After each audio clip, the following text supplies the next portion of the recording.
Ұлттық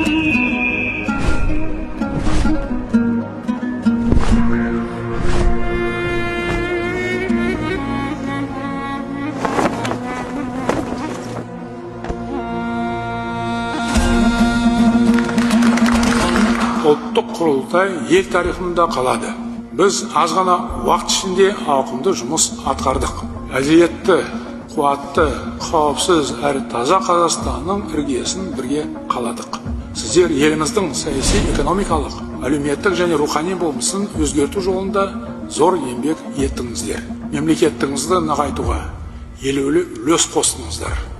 Алдағы уақытта да біз бірге ел игілігіне қызмет ете береміз деп сенемін. Бізді әлі де көп жұмыс күтіп тұр.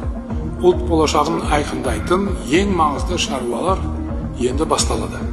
Сондықтан қиындықтан жалтарып, немесе табысқа тоқ мерсіліп отыруға қақымыз жоқ. Уақытымыз да жоқ. Бірлігімізді бекемдеп, білек сыбанып іске кірісуіміз керек.